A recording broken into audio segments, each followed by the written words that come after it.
Bonjour à tous, bonsoir à toutes.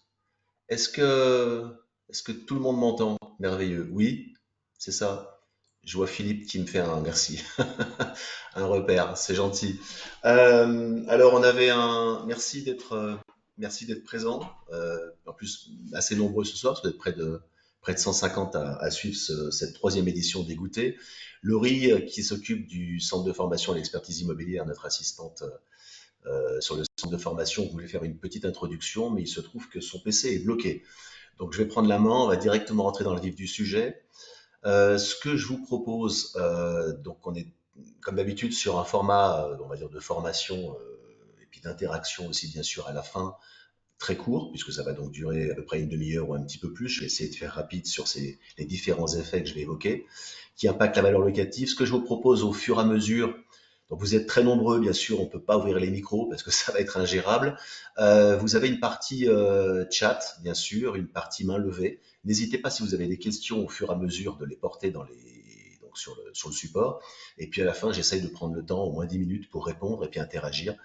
Le but, bien sûr, de cette intervention, même si on n'est pas en présentiel et ça ne peut pas être ultra instinctif et interactif, le but, c'est bien sûr d'échanger, puisque des effets qui impactent la valeur locative L145-33, il y en a beaucoup. On a pu en identifier quelques-uns, plusieurs dizaines, mais il y en a d'autres.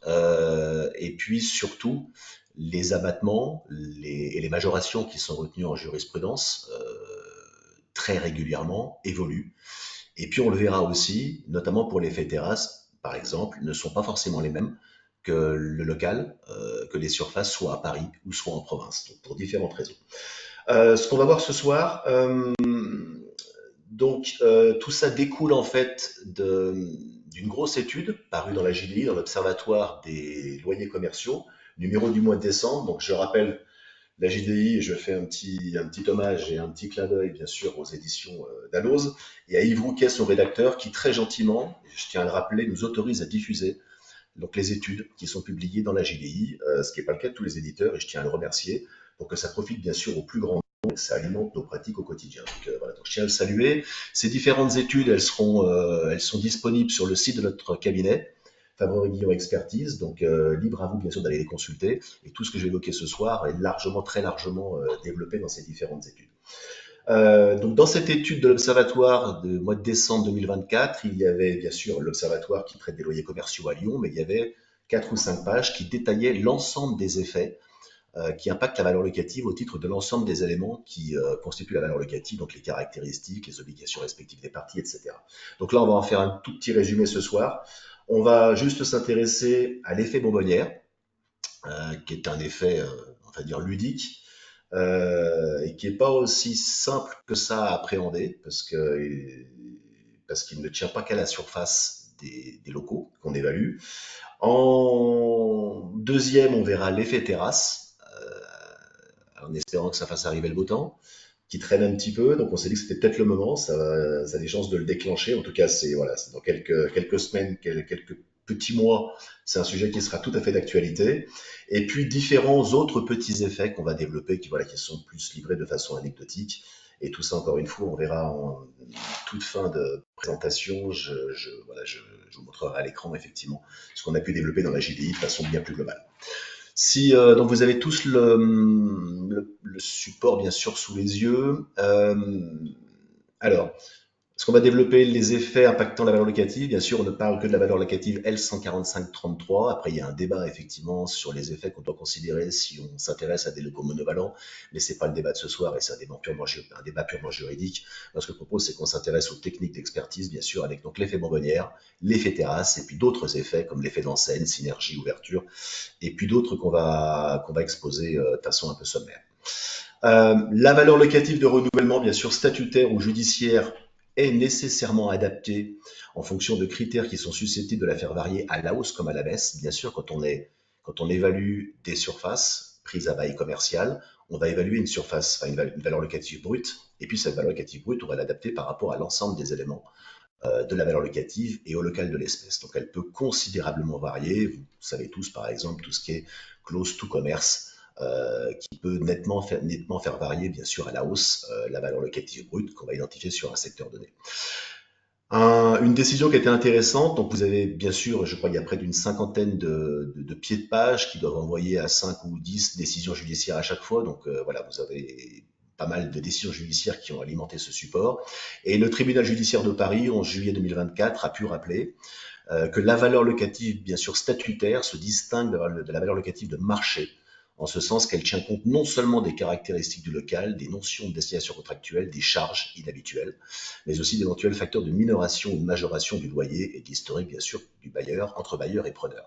Donc c'est pour ça que la valeur locative statutaire, celle qui nous intéresse, est très très différente de la valeur locative de marché, où nécessairement, quand on va identifier des prix qui sont des prix sur un secteur donné par rapport aux intentions de location, on n'a pas évidemment, et le bailleur, quand il met une annonce, ne rentre pas dans cette finesse d'analyse avec l'ensemble des éléments de majoration et minoration qu'on développe ce soir, bien évidemment.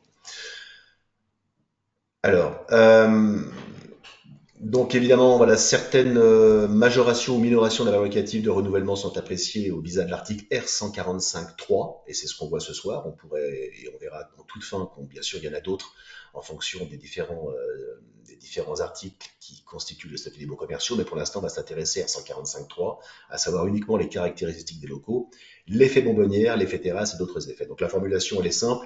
La valeur locative, bien sûr, on va l'identifier brute, et la valeur locative corrigée, c'est la valeur locative multipliée par 100%, plus moins correction en pourcentage qu'on va identifier par rapport au correctif.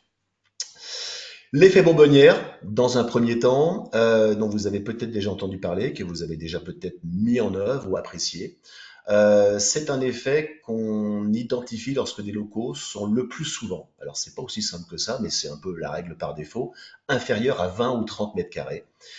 Auquel cas, c'est un facteur de renchérissement de la valeur locative métrique. Donc les critères d'appréciation, si on rentre un peu dans cette finesse d'analyse de l'effet bonbonnière, bien sûr, il y en a plusieurs. C'est la surface, ça je crois que tout le monde l'avait compris, la configuration, la rentabilité métrique des surfaces aussi, et bien sûr enfin la destination, parce que toutes les destinations ne sont pas susceptibles de générer un effet bonbonnière. Tout ça vous renvoie à une étude spécifique qui est parue également dans la JDI, Actualité juridique droit immobilier, encore une fois que met donc très gentiment que nous autorise à rendre public Yves Rouquet, le rédacteur en chef de la JDI, et que vous retrouvez sur notre site. Cette étude, donc, elle est parue en juillet-août dans le numéro de l'été, de l'été 2020, et vous allez retrouver donc tout un développement sur l'effet bonbonnière. Donc, en premier lieu, pour l'effet bonbonnière, l'appréciation surfacique du local est à évaluer, parce que c'est un point clé de la majoration due à l'effet bonbonnière. Et l'effet bonbonnière valorise des locaux de petite taille, dont le mètre carré pondéré, rapporté à la taille de la boutique, est traditionnellement plus élevé, la commercialité n'étant pas strictement identique. N'étant pas strictement proportionnel à la superficie.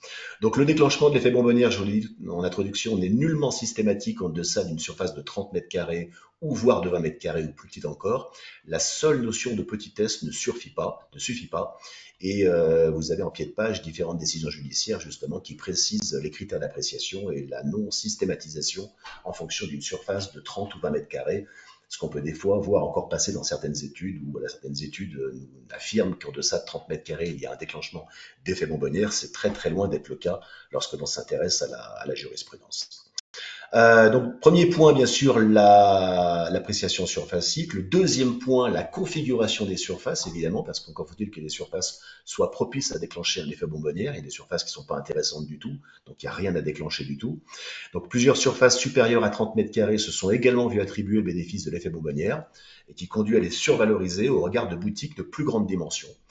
Par exemple, lorsque des articles sont visibles et palpables dans un rayon très limité, ou encore pour des locaux commerciaux qui ont une faible surface et qui sont situés dans des secteurs ayant une commercialité importante. Et vous retrouvez donc les décisions qui citent, qui reprennent l'esprit donc de ce développement en pied de page, encore une fois, avec donc TGI de Paris, par exemple, et Cours d'appel de Lyon. Troisième point d'appréciation, nécessairement la capacité productive, puisque c'est vraiment ça, je pense, le déclencheur de l'effet bonbonnière. Sur une petite surface, qu'est-ce qu'on vend sur une petite surface? Est-ce qu'il y a intérêt justement à renchérir la valeur locative pour un chiffre d'affaires bien supérieur, tenant compte de ce que l'on y commercialise sur une surface donnée qui est bien sûr plus petite que les autres. Donc une petite surface ne permet pas systématiquement de renchérir la valeur locative, car de nombreuses activités s'accommodent également parfaitement d'espaces contraints, ce qui est le cas de galeries marchandes, de métros, de gares, etc., où on a une concentration de petites surfaces. Et encore une fois, on va considérer un effet bonbonnière en le différenciant des surfaces voisines. Si toutes les surfaces sont petites, évidemment, on ne va pas générer un effet bonbonnière sur l'ensemble des surfaces. Ça n'a strictement aucun intérêt. Encore une fois, en matière d'évaluation, tout est affaire de comparable, bien sûr. Et enfin, donc la destination qui est portée au bail, qui revêt une réelle importance, et l'effet bonbonnière a pu être rejeté au motif que la petite surface des locaux doit être considérée comme un handicap plutôt qu'un avantage, et ce à l'examen d'une destination portée au bail peu encline à majorer la valeur métrique. À l'opposé, une affaire donc, a pu retenir une majoration de la valeur locative, cette fois-ci de 20%, induite par un effet bonbonnière, pour une toute petite surface de 11 mètres carrés et des grosses poussières, à destination d'horlogerie et de bijouterie, qui tirait bien sûr le meilleur profit de l'exiguïté des lieux, nécessairement. Donc là encore, tout est affaire d'espèces, bien évidemment, pour l'effet bonbonnière. N'hésitez pas au fur et à mesure si vous avez des questions, bien sûr j'y répondrai. Alors, je vais attendre de passer les différentes parties, notamment l'effet bonbonnière, et puis je regarderai s'il y a différentes questions sur ce sujet. Donc en résumé, et c'est ce qui avait pu être proposé donc, dans la JDI de l'été 2020, voilà, pour rentrer un peu plus dans la finesse de l'appréciation de l'effet bonbonnière et pour pas avoir une appréciation, on va dire, dogmatique en deçà des 20-30 mètres carrés, puisque c'est bien plus subtil que ça, c'est d'apprécier 4 critères, mais nulle prétention de les avoir tous identifiés, bien sûr, mais au moins la surface, évidemment, la destination, la configuration et la rentabilité métrique. Ça nous permet voilà, d'un peu de circonscrire, d'étayer le pourquoi du comment on retient un effet bonbonnière pour telle ou telle surface, encore une fois, au regard des comparables. Je vais regarder s'il y a des petites questions. Alors,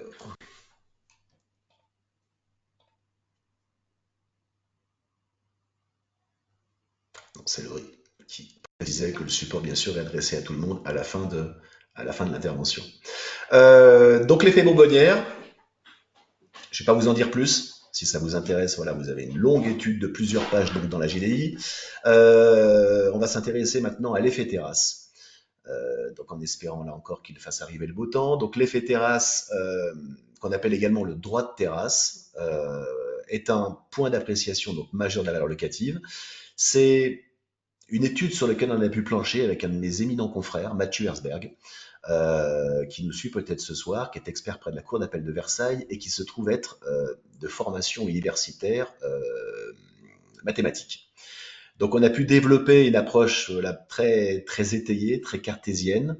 Mathieu, quand on a fait cette étude qui est parue donc, dans la GDI, a pu développer, voilà, essayer d'analyser les décisions judiciaires sous forme de statistiques pour en extraire, on va dire, des grands axes d'appréciation de l'effet terrasse qui peut paraître simple, encore une fois, de prime abord, mais qui ne l'est pas. Et surtout, on va le voir juste après, qui fait vraiment l'objet d'un certain régionalisme, puisque l'effet terrasse est retenu quasiment, en tout cas à ma connaissance, pour avoir lu quand même beaucoup de décisions, quasiment systématiquement, voire systématiquement à Paris, intramuros, tenant compte de la commercialité parisienne, et exclu, sauf de très rares exceptions en province. Donc c'est typiquement un effet qui s'applique en France à tel endroit et pas sur le reste. Voilà, pas en province. Grosso modo, à Paris, il s'applique et il ne s'applique pas en province. Donc là encore une fois, comme l'effet bonbonnière, aucune appréciation dogmatique. On ne peut pas faire la même chose qu'on soit à Paris avec la commercialité qu'on connaît tous, par exemple des terrasses parisiennes, et le mode de vie aussi parisien, et l'attractivité touristique de Paris, versus des villes de province qui bien sûr n'ont pas du tout cette même attractivité, et où la terrasse est, on va dire, est plus un moyen d'attirer le chaland, on va dire à minima, plutôt que de générer encore plus du chiffre d'affaires. On va dire plutôt un moyen de survie, entre guillemets, du local, ou du restaurant ou du bar, plutôt qu'un axe de développement, comme bien sûr on peut tous le constater quand on va se promener à Paris, ou pour ceux qui vivent dans la capitale. Donc la terrasse, c'est la matérialisation, bien sûr, de l'occupation commerciale privative du domaine public contre la façade du local, ou des portées, puisqu'on peut avoir des contre-terrasses, et sur laquelle sont disposées des tables, des chaises et éventuellement des équipements de commerce et des accessoires. Donc tout ça, ça a pu donc être appelé dans les différents règlements différents règlements de voirie et qui autorisent les terrasses. Et là, vous avez l'extrait de la définition d'une terrasse dans la réglementation des occupations commerciales du domaine public de la ville de Lyon. Mais on aura la même chose sur Paris, on aura la même chose sur Saint-Étienne, sur Bordeaux et sur Marseille, bien sûr, où à chaque fois, on vous rappelle ce qu'est une terrasse et comment est-ce qu'on fait pour avoir une convention temporaire d'occupation du domaine public. Pour la ville de Paris, cette fois-ci, elle en distingue, en tout cas ça remonte à il y a 2 ans, alors peut-être que ça a changé, mais j'en vois pas tellement d'autres. En tout cas, c'était post-Covid. 3 types de terrasses, 3 catégories. La terrasse fermée, la terrasse ouverte et la contre-terrasse. Donc la contre-terrasse, c'est une terrasse qui est séparée de la façade du commerce par un trottoir ou tout ou partie d'une voie de circulation piétonne ou automobile. Et le droit de terrasse qu'on étudie ce soir, c'est bien sûr pas celui d'étalage, qui n'a rien à voir, qui ne permet pas de créer des places assises pour la clientèle et ne justifie, sauf exception, d'aucune majoration, puisque c'est un droit bien sûr extrêmement contraint et extrêmement réduit, qui n'a rien à voir avec le droit de terrasse, et les aménagements aussi que justifie par ailleurs l'aménagement d'une terrasse. Les différentes terrasses, vous les avez sous les yeux.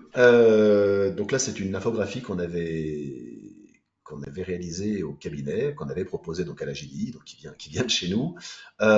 Pour ceux qui connaissent Lyon, je vais le citer, d'ailleurs, il n'y a pas très longtemps, on a réalisé une petite vidéo, donc c'est un bar-restaurant qui s'appelle Les Négociants, qui est une institution lyonnaise et qui est vraiment une parfaite illustration de ce qu'est une terrasse à Lyon, mais comme à Paris ou comme ailleurs. Vous avez donc, vous voyez, la terrasse qui est fermée, la première terrasse qui est fermée sous forme de véranda qui est en extension du bâtiment. Donc on est sur un immeuble, vous le voyez, de type haussmannien. On a une terrasse qui est fermée, qui est présente là toute l'année. Et on a des parties en extension de terrasses ouvertes, donc avec vous voyez, un premier rang de chaises et de tables qui sont le long de la terrasse fermée. On a également une terrasse estivale, et cette terrasse estivale, pour l'espèce, est également une contre-terrasse, puisqu'elle est séparée, on va dire, de l'assiette du bail, de la partie du local, par le cheminement piéton, donc par le trottoir, puisqu'on est à ce niveau-là, c'est une mini place, on va dire, on a un grand cheminement piéton, et on est sur l'axe à Lyon, un des axes majeurs qui est parallèle à la rue de la République, qui s'appelle la rue du président Édouard Herriot, donc avec une très forte commercialité. Donc voilà les différentes terrasses qui sont illustrées. Et évidemment, toutes les terrasses n'ont pas la même valeur. Si on les apprécie finement, puisque la terrasse fermée, c'est une exploitation, vous l'avez compris, 100% du temps, 100% du temps annuel, parce qu'évidemment, on est sur une véranda fixe qui a fini par carrément l'emporter sur le domaine public. Et puis vous avez toute la terrasse estivale qui peut être déplacée. Et vous avez également maintenant, dans certaines métropoles, et notamment si je prends le cas de Lyon, vous savez les places de stationnement qui sont en bordure des commerces, qui sont exploitées l'été, donc pour un temps donné, qui forment également des contre-terrasses qui sont séparées du local par le cheminement piéton sur le trottoir.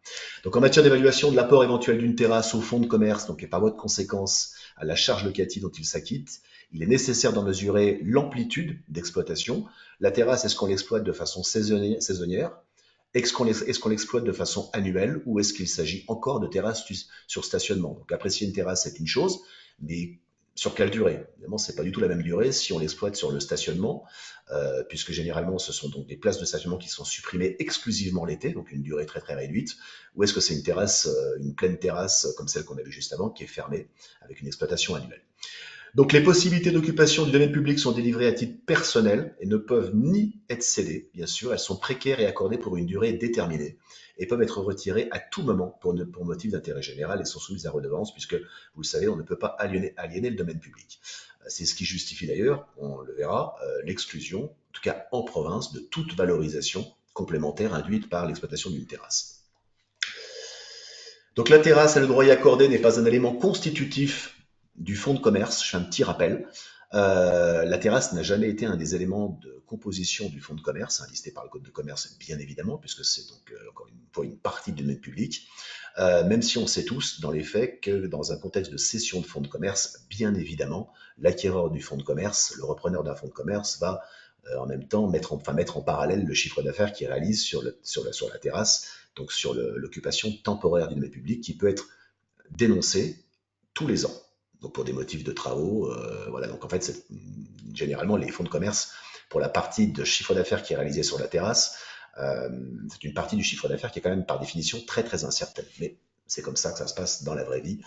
Voilà. Donc c'est au visa de l'article R145.3 qui vise pourtant les caractéristiques propres du local que s'apprécie souvent la surface de terrasse hors de l'assiette du bail, puisqu'on est toujours sur une surface qui est hors de l'assiette du bail, donc normalement qui ne doit pas être valorisée. si on s'en tient à la lettre de ce que nous raconte de la Cour de cassation, puisque à chaque fois on valorise la valeur locative par rapport à l'assiette du bail exclusivement. Et l'article R145.6 du même code vise lui par contre les facteurs locaux de commercialité, qui a également pu permettre l'appréciation de l'attrait particulier de l'emplacement et de la commercialité additionnelle qu'octroie la terrasse. Donc c'est vrai qu'on observe dans les décisions judiciaires qui retiennent une majoration pour effet terrasse, on va dire deux justificatifs, soit R145.3, à mon avis, il y a tort, soit les facteurs locaux de commercialité, en partant du principe qu'évidemment, c'est la commercialité induite par une terrasse, donc les facteurs locaux très proches, de la commercialité très proche, qui induit un renchérissement de la valeur locative. Donc, si la pratique, je vous l'ai dit, de l'effet terrasse est observée quasi systématique, et alors oserais-je dire même, j'ai un peu tempéré le propos, mais je dirais systématique, parce que j'ai pas vu une seule décision qui a fait exception, donc dans Paris Intramuros, elle est à contrario, quasi systématiquement, elle a vraiment presque toujours, à 99%, rejetée en province. Donc le droit de terrasse peut ne pas constituer un élément de majoration puisqu'il s'agit d'un emplacement sur le domaine public extérieur au lieu loué et pour lequel est réglée une redevance annuelle qui constitue en elle-même une charge d'exploitation additionnelle assimilable à un complément de loyer. En fait, quand on exploite une terrasse, quand on est un restaurateur ou un commerçant ou un bar, on paye en vis-à-vis, bien sûr, des surfaces qui sont prises à bail, on paye aussi la collectivité locale, on s'acquitte d'une redevance auprès de la collectivité locale. Et cette redevance, elle n'est pas fixe, elle est variable partout. La redevance à Paris, c'est la redevance à Paris, avec des montants bien sûr parisiens. Vous avez des redevances à Saint-Étienne, évidemment, les montants sont tout à fait différents. Et on va voir que c'est, à mon avis, un élément d'appréciation aussi, c'est quel est le poids de cette redevance versus le poids des mètres carrés qu'on loue dans l'assiette du bail.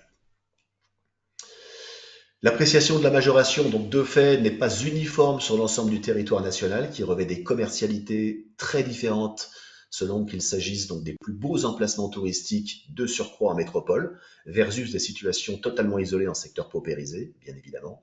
Le prix de la redevance est à mettre en parallèle avec celui du bail. L'importance d'une terrasse à Paris et la potentialité du chiffre d'affaires associé est sans commune mesure avec d'autres situations moins attractives. Alors évidemment, si vous prenez des terrasses qui sont sous les platanes à Aix-en-Provence, évidemment la commercialité sera la même qu'à Paris, mais on peut avoir bien sûr autant d'exceptions si on enlève ces secteurs les plus attractifs qu'on connaît sur le territoire métropolitain. Critères d'appréciation. Alors différents critères d'appréciation qu'on a pu donc proposer donc avec Mathieu Herzberg, mon confrère, expert près de la Cour d'appel de Versailles. Différents critères mathématiques, sans rentrer, je vous rassure, dans des mathématiques très très compliquées, parce que j'en suis bien incapable, et puis des critères un peu plus communs qu'on va exposer juste après. Donc trois critères mathématiques. Critère 1, le nombre de places sur le domaine public rapporté au nombre de places totales exploitées, qui est un premier élément d'appréciation de l'effet terrasse. Donc critère 1, nombre de places sur le domaine public par rapport au nombre total de places. On peut voir des bars où vous avez une surface de 100, 150 mètres carrés pris donc dans l'assiette du bail et une toute petite terrasse accessoire. Et on voit aussi des bars, quelquefois, où le bar est extrêmement petit, c'est-à-dire que les mètres carrés qui sont désignés dans le bail commercial représentent 20-30 mètres carrés, et vous avez une terrasse qui fait 100 mètres carrés. Et c'est-à-dire que ce bar, sans sa terrasse sur le domaine public, ne peut plus vivre. Donc évidemment, là, c'est quelque chose, à mon avis, qui est franchement à mesurer, parce que tout est relatif, évidemment. Deuxième critère, donc le montant de la redevance, qui est bien sûr un second élément à considérer, il peut être relativement assez élevé par rapport à la valeur locative, ce qui milite alors pour une majoration limitée de l'effet terrasse, voire son exclusion pure et simple. Si on paye le même prix pour une convention temporaire, pour une occupation temporaire du domaine public que celui qu'on paye pour l'assiette du bail, oui, je vois pas tellement ce qu'il y a à rajouter, puisqu'on paye déjà beaucoup pour quelque chose qui est hors de l'assiette du bail. Alors pourquoi rajouter et pourquoi renchérir la valeur métrique de l'assiette du bail? Ça peut être un point d'appréciation. Donc critère 2, montant de la redevance sur la valeur locative. Et puis le critère 3, la surface de la terrasse rapportée à la surface totale exploitée. Donc, car il y a des exploitations qui dépendent étroitement de l'utilisation conjointe des terrasses. Donc vous l'avez ici, surface du domaine public par rapport à la surface totale exploitée. Là, on a un exemple qui est près, donc une photo que j'avais prise sur Paris. Donc un bar près de la Madeleine, évidemment. Alors le bar, c'est un bar qui est déjà bien sûr très grand, mais on a typiquement une terrasse parisienne. Vous voyez l'importance de cette terrasse, son aménagement, voilà, qui pour Paris, donc de jurisprudence constante, justifie une majoration de la valeur locative métrique de la surface prise à bail. Donc, en conséquence, donc, de toutes ces étapes qui sont développées sur le domaine public, quand bien même ce restaurateur s'acquitte donc d'une redevance pour occupation temporaire du domaine public. Alors d'autres critères, vous avez eu trois critères mathématiques, il y a un petit schéma qui synthétise tout ça à la fin, bien sûr, juste après, mais bien sûr après d'autres critères de bon sens, la destination. Alors sachant que toutes les destinations ne justifient pas, et on le retrouve dans les règlements de terrasse, dans les règlements de voirie des différentes communes. Donc bien sûr, on ne peut pas avoir une terrasse quand on vend des vêtements, on a un droit d'étalage. On ne peut pas avoir une terrasse quand on vend des armes, évidemment. On a une terrasse quand on exploite un restaurant ou quand on exploite un bar. Mais bien sûr, en fonction de la destination, bar, restaurant, la terrasse peut être plus ou moins importante et en vue également au regard de tous les critères que j'ai exposés juste avant. La configuration de la terrasse, ouverte, fermée, mixte, déportée, on l'a vu, et puis sa durée d'exploitation, également ce que j'ai développé juste en introduction. Le flux de chaland, je ne vous l'apprends pas, la dimension touristique de l'emplacement, l'ensoleillement, évidemment une terrasse plein nord, une terrasse plein sud, une terrasse avec un vrai dégagement, une terrasse complètement coincée entre deux immeubles.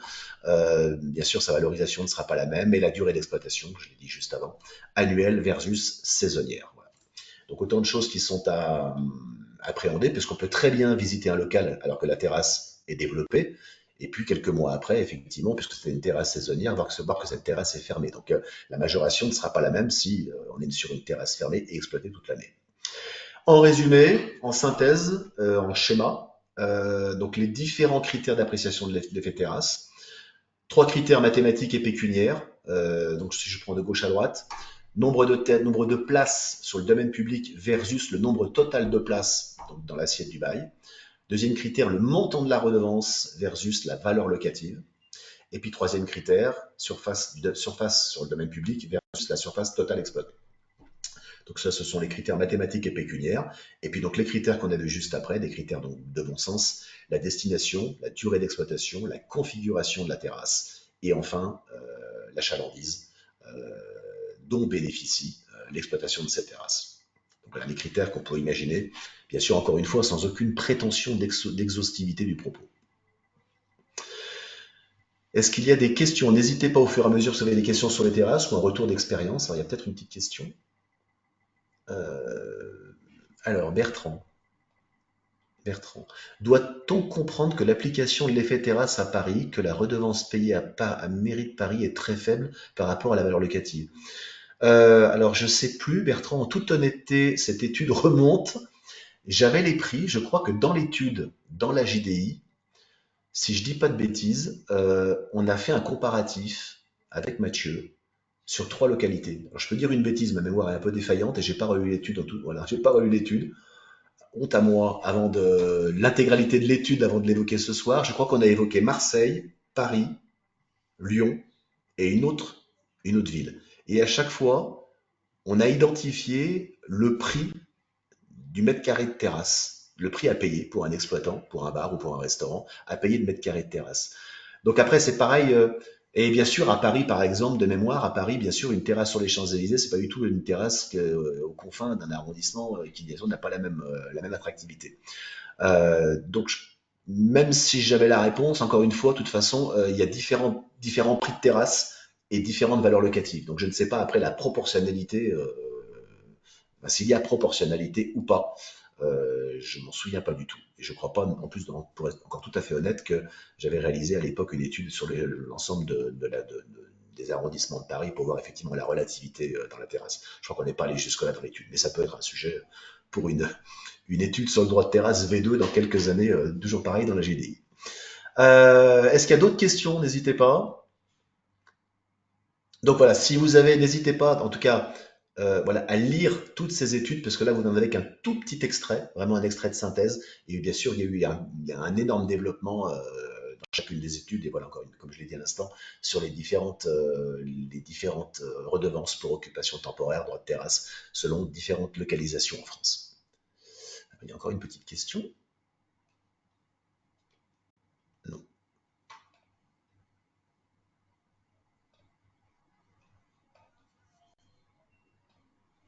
Alors, non, il n'y a pas de question pour l'instant, donc on va continuer sur donc d'autres effets. Alors d'autres effets, alors là c'est vraiment anecdotique, hein, je vais les passer un petit peu en revue, mais c'est pour vous montrer qu'effectivement en matière d'appréciation de la valeur locative brute, il peut y avoir beaucoup de choses qui viennent se greffer. Tous ces effets, c'est un peu un inventaire à l'après-vert, ce sont des effets qu'on a identifiés au fil du temps dans des décisions judiciaires. Là encore une fois, sans aucune prétention d'exhaustivité du propos, il y en a certainement plein. pour tout vous dire, comment on les a identifiés, c'est en tapant le mot effet hein, sur les moteurs de recherche de décision judiciaire. Donc le mot valeur locative, le mot loyer, le mot effet. Et puis au fil du temps, comme ça, on a vu apparaître, outre bien sûr ce qu'on collecte régulièrement pour toutes les missions qui nous sont confiées. Voilà, donc il peut y en avoir plein d'autres. Alors après, il n'y en aura pas plein d'autres qui seront récurrents, mais c'est autant d'effets, entre guillemets, ou d'éléments qui permettent d'affiner une valeur locative selon tel ou tel cas en matière d'évaluation. Donc, encore une fois, cette fois-ci, donc ils sont liés à l'appréciation des caractéristiques donc du local, article R145.3 Code de commerce. Donc les caractéristiques surfaciques, la situation dans l'immeuble, la surface, le volume, la commodité, l'accès, l'importance des surfaces, l'exploitation en lien avec l'activité exercée et enfin les dimensions et leur adaptation à l'activité. C'est ce que nous raconte donc l'article R145.3 du Code de commerce et l'étude que je vais évoquer maintenant, puisque donc il y avait 3 études qui ont fait l'objet d'une trilogie dans la JDI, donc l'effet Terrasse, l'effet Montbonnière, et puis les autres effets, donc 3 articles qui se sont suivis, et celui-ci est paru dans les colonnes de la JDI au mois de février 2022. Donc il en résulte bien sûr que les prix couramment pratiqués dans le voisinage le sont par unité de surface pour des locaux équivalents, eu égard à l'ensemble des éléments qui sont mentionnés donc ci-avant. Dans un premier temps, rapidement, l'effet d'enseigne. Donc l'effet d'enseigne, c'est une concentration d'enseignes attractives sur une adresse qui l'est tout autant, et la commercialité accrue du secteur qui bénéficie par contagion et sous réserve d'une destination adaptée au fond de l'espèce. Euh, donc, on est sur un secteur donné, et effectivement, on a pas mal d'enseignes qui sont toutes attractives et qui permettent de renchérir la valeur locative par rapport, bien sûr, à d'autres éléments de comparaison qui ne bénéficient pas de la même attractivité. On a pu également identifier l'effet vitrine. Cette fois-ci, c'est un alignement commercial sur la voie publique, même limité, mais positif. Donc ça rejoint dans l'esprit l'effet d'enseigne. L'effet synergie. Donc à chaque fois, vous voyez, donc vous avez des différentes décisions judiciaires, soit une, soit plusieurs, qui font référence à ces effets. Donc si ça vous est utile dans vos rapports d'expertise, dans vos analyses. Donc l'effet synergie existe du fait que la concentration de commerces ou de même destination, restaurant, café, pub, sur une même voie, possiblement associée à une autre source d'attractivité, un marché par exemple, ou à proximité d'axes commercialement attractifs.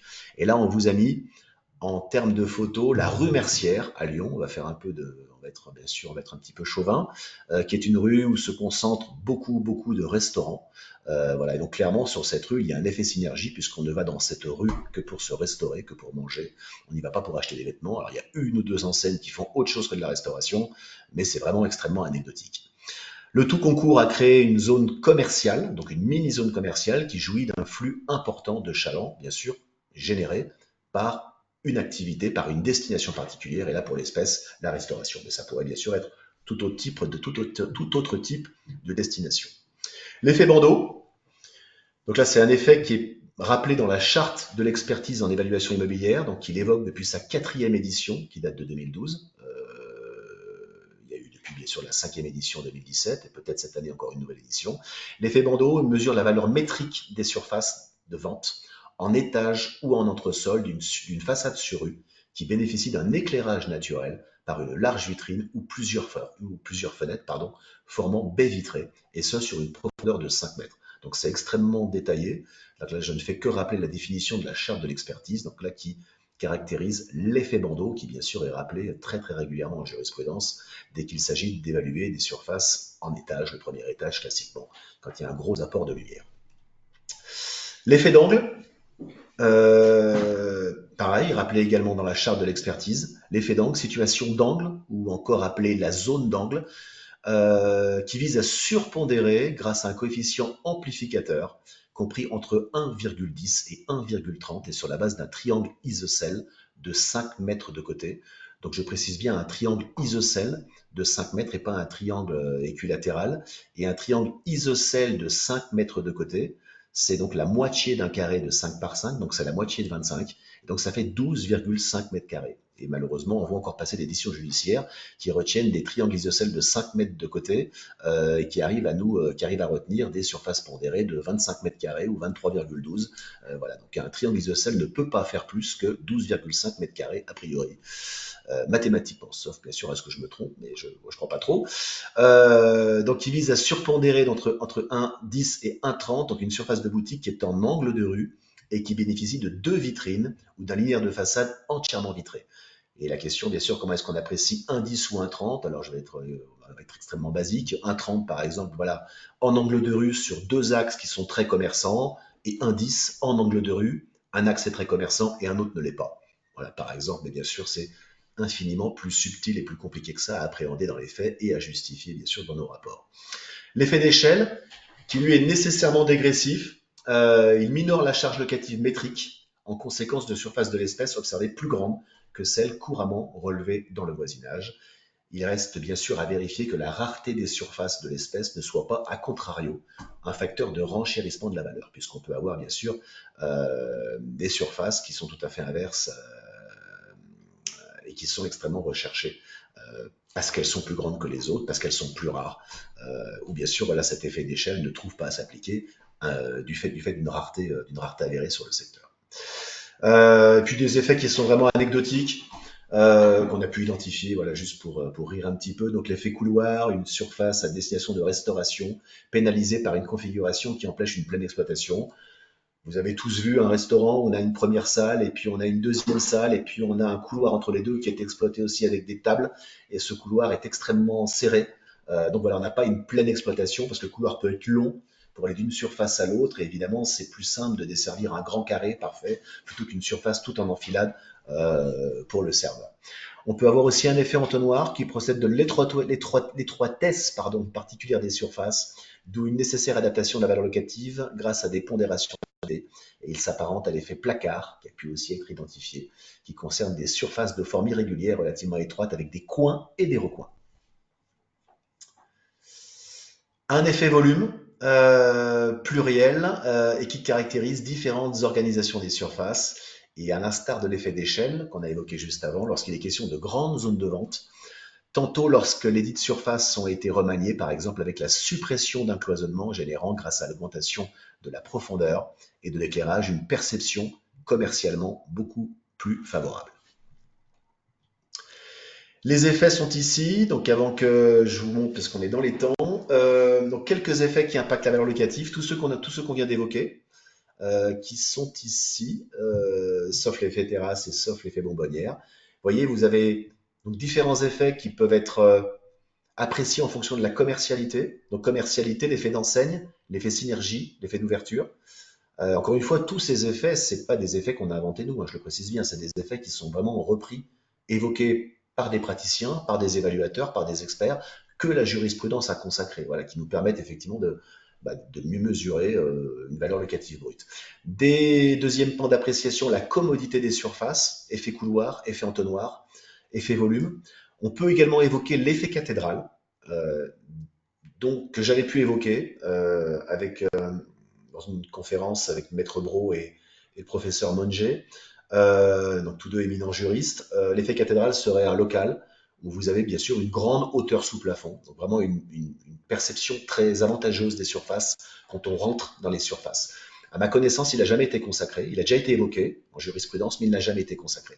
Je pense qu'il y a un vrai sujet, voilà, sur un local qu'on observerait très très grand, très volumineux, très très beau, mais ça n'a jamais été consacré. Donc je le cite quand même parce que je ne désespère pas qu'un jour il soit consacré en jurisprudence.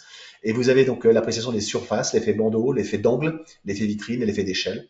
Et parmi donc ces effets, des effets qui sont bien sûr évoqués dans la charte de l'expertise et qu'on ne peut pas occulter quand on est évaluateur et qu'on adhère à une des 15, si je ne dis pas de bêtises, associations signataires de la charte de l'expertise en évaluation immobilière. Donc si vous souhaitez bien sûr en savoir plus, vous savez que vous avez donc le traité d'évaluation des fonds de commerce et le guide d'évaluation des baux commerciaux. Et je vais en terminer avant de répondre éventuellement à vos questions, en partageant cette fois-ci,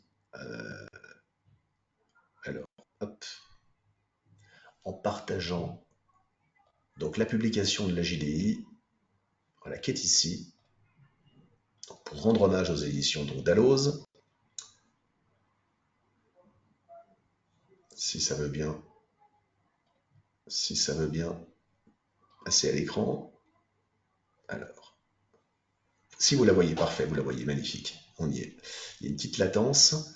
Donc, je vois qu'il y a des questions, mais je vais y répondre. Donc voilà, c'est juste Donc cette publication, donc 7e observatoire des loyers judiciaires, donc métropole de Lyon, donc il ne concerne bien sûr que les Lyonnais ou d'autres évaluateurs ou d'autres juristes. Si vous avez des sujets sur Lyon, on a relaté toutes les valeurs locatives et tous les niveaux de valeurs locatives sur Lyon.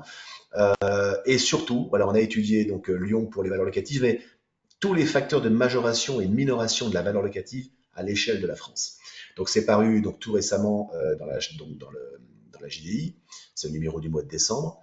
Bon, alors je passe, vous avez différentes choses qui rappellent la notion de pondération. Je vous passe donc tout ceci qui ne vous intéresse pas ce soir pour en arriver directement à ce qui nous occupe. Voilà, donc sachez juste, si vous avez des évaluations à faire à Lyon, vous avez quand même une cartographie qui précise arrondissement par arrondissement, sur la base donc de plusieurs centaines de références à chaque fois, quelles sont les valeurs locatives statutaires pratiquées, couramment pratiquées, et qu'on a analysées en fonction d'intervalles interquartiles, à savoir par exemple si on prend le premier arrondissement à Lyon, qui est donc ici, si je ne dis pas de bêtises, je le cherche, le premier arrondissement est ici. Voilà, premier arrondissement à Lyon, on a une valeur locative, donc on a des prix couramment pratiqués en moyenne de 190 euros du mètre carré, mais tout ça c'est compris entre 135 et 330 euros du mètre carré pour 50% donc des références qu'on a pu identifier. Donc on a raisonné voilà, de façon extrêmement statistique. Et vous avez donc ce qui nous intéresse ce soir, qui est juste après, qui est ici. Voilà, donc différents tableaux de facteurs de majoration et de minoration de la valeur locative. Donc c'est bien plus que cette étude, puisque là on vise tous les éléments d'appréciation en majoration et en minoration de la valeur locative, donc des effets, mais pas que des effets qui traitent des caractéristiques surfaciques, donc R145.3 Code de commerce, mais de tous les articles et tous les éléments d'appréciation de la valeur locative. Donc vous avez par exemple les facteurs de majoration sur les caractéristiques du local. On va retrouver l'effet bonbonnière, l'effet terrasse, mais vous avez également l'effet d'adresse, vous avez les autres effets que j'ai évoqués, vous avez l'étalage extérieur, donc vous en avez plein, j'ai bien sûr pas tous les cités maintenant, ça n'a aucun intérêt, mais vous avez en vis-à-vis toutes les décisions judiciaires qui les consacrent. Donc si ça, vous avez besoin d'en justifier bien sûr, si vous avez besoin de les relater dans vos analyses, dans vos rapports, dans vos mémoires, vous avez donc toutes les décisions que vous pouvez retrouver sur chacune des bases de données juridiques judiciaires. Si je continue, voilà, vous avez donc par exemple la destination des lieux. On sait tous qu'une destination de tout commerce, bien sûr, renchérit de façon considérable une valeur locative, une destination contractuelle large ou étendue, les obligations respectives des parties, la cession libre du droit au bail, la sous-location, etc., etc. Alors, je ne vais pas toutes les passer, mais vous avez voilà, également les facteurs locaux de commercialité, et vous avez ensuite des facteurs de majoration, nécessairement les facteurs de minoration. Absence de points d'eau sanitaire dans une surface, par exemple, qu'on a pu identifier dans un centre commercial où il y avait une des cellules qui n'avait pas de toilette, ce qui induisait que les collaborateurs dans ce centre commercial, bien sûr avec une grande enseigne que tout le monde connaît côté au CAC 40, les collaborateurs devaient aller aux toilettes, enfin sortir du local pour aller aux toilettes. Et bien sûr, ça, logiquement, ça génère, on va dire, un surcoût salarial, parce que c'est du temps perdu, enfin, en tout cas c'est du temps perdu à cheminer dans l'intégralité du centre commercial, donc ça génère de fait une minoration de la locative. Voilà. Donc, on va dire que c'est un effet pour absence de points d'eau sanitaire, etc., etc. Donc cette étude, et je vais en terminer là puisqu'on est dans les temps, cette étude bien sûr est encore très gentiment grâce à donc, les éditions Dalloz et donc la JDI est en consultation gratuite sur le site du cabinet. Donc n'hésitez pas si ça peut vous être utile. Voilà, et donc elle est, alors bien sûr encore une fois, elle n'est pas exhaustive, mais vous le voyez, on a pu relater quand même pas plusieurs centaines de décisions. Donc on a quand même une vision assez large du sujet. Alors je ne sais pas, Laurie, si j'ai essayé d'être dans les temps, j'ai même un petit peu dérapé d'un quart d'heure quasiment. Euh, alors je ne sais pas si... Il y a des questions, Philippe. Monsieur Garandou précisait un peu sa première question. Comment Ah, ok. expliquer la spécificité parisienne par rapport au centre-ville des grandes villes, Lyon? Il y Ouais, a alors c'est marrant parce également que des je suis tout questions à fait de désolé Madame parce que Clergeau. ouais. Alors merci Laurie parce qu'effectivement donc Bertrand, oui moi j'avais que la première question, je vois pas apparaître les autres donc je sais pas, il y a un petit bug. Ma spécificité parisienne, alors vu de la province, alors franchement je sais que vu du prisme de mes confrères parisiens, la question se pose pas parce que pour eux c'est comme ça, voilà, parce qu'en en l'occurrence et bien sûr c'est normal puisque toutes les décisions judiciaires parisiennes consacrent une majoration pour effet terrasse. Après, moi, si je prends ça, si je l'observe vu de la province, vu de Lyon, d'où je vous parle aujourd'hui, la commercialité parisienne d'un bar est sans commune mesure avec la commercialité provinciale de n'importe quel bar. Aussi, euh, aussi beau soit-il, aussi attractif soit-il.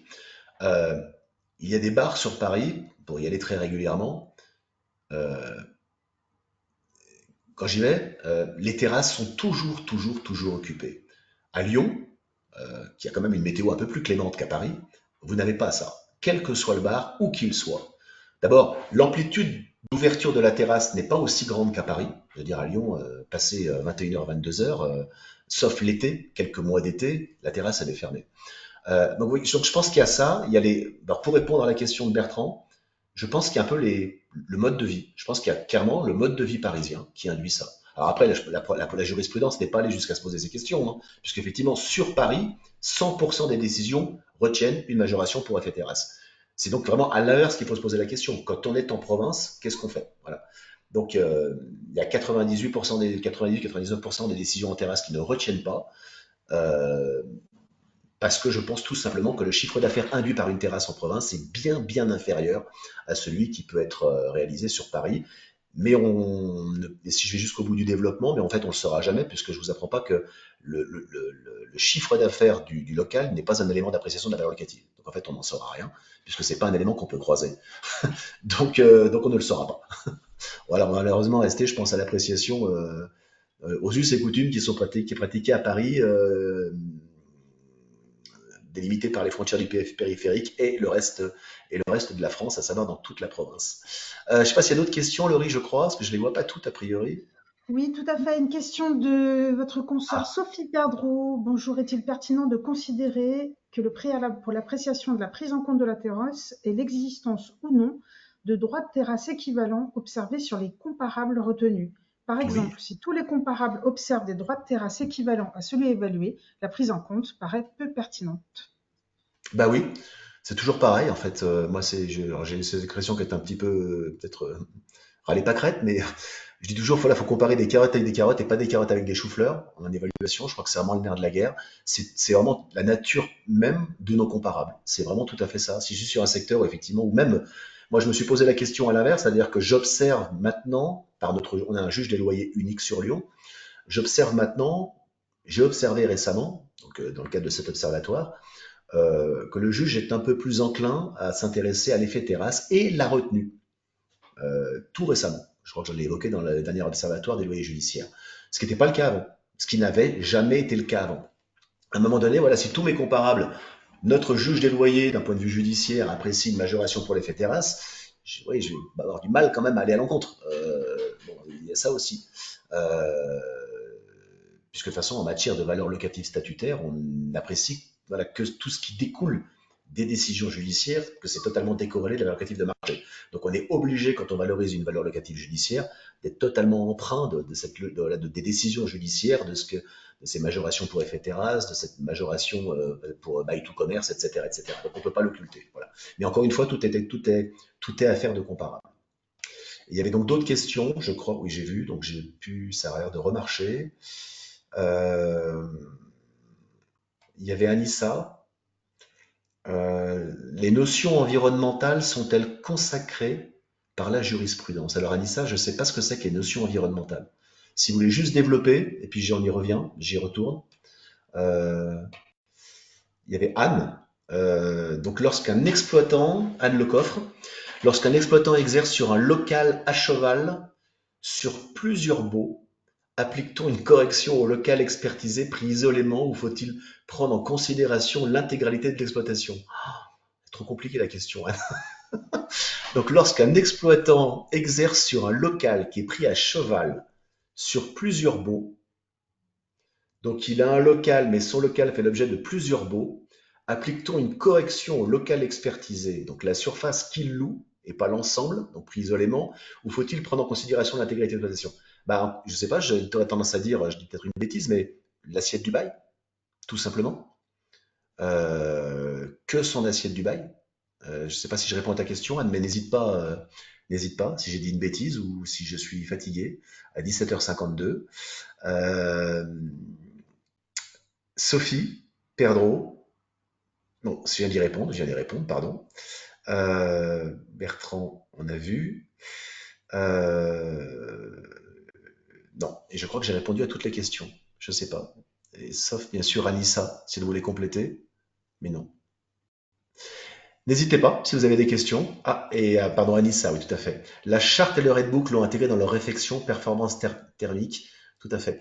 Mais donc, quand vous dites environnemental, donc effectivement, c'est la charte, la dernière charte aussi, et la prochaine charte, et donc le Redbook.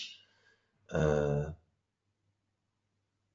mais, euh, mais je vois pas ce que vous évoquez comme ah, si c'est des performances thermiques et les certifications. Ah oui, ok, je vois ce que vous voulez dire, Anissa.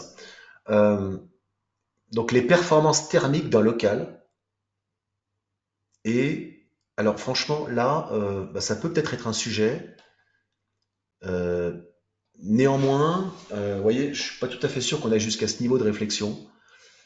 Euh, Parce que la question, c'est quelle est la commercialité qui est attachée aux surfaces. Donc à un moment donné, si on va jusqu'au bout du raisonnement, si vous avez des surfaces magnifiques d'un point de vue environnemental, une super isolation, un immeuble tout neuf. On va imaginer en ville, vous avez deux immeubles côte à côte. Un immeuble haussmannien ou un immeuble qui est vraiment pas terrible, terrible, des années 60, sans aucune isolation. Voilà, j'ai vraiment quelque chose qui est vraiment qui fait pas rêver les foules. Et à côté de cet immeuble, on a un immeuble tout neuf. Donc, qui respecte toutes les normes environnementales qui est extraordinaire, que ce soit en élévation pour les surfaces de bureaux ou pour le logement et même donc pour le local commercial. En fait, la valeur locative au rez-de-chaussée, qu'on soit sur un local absolument pourri ou un local exemplaire d'un point de vue environnemental, ce sera la même valeur locative parce qu'en fait, le chaland, quand il va rentrer, ne va pas tellement s'en rendre compte en fait qu'un local est parfaitement isolé, parfaitement aux normes, etc. Donc franchement, peut-être qu'il y a un sujet dans les années à venir à imaginer euh, en la matière. À l'instant T, franchement, je n'ai pas de réponse, ou plutôt un a priori un peu négatif.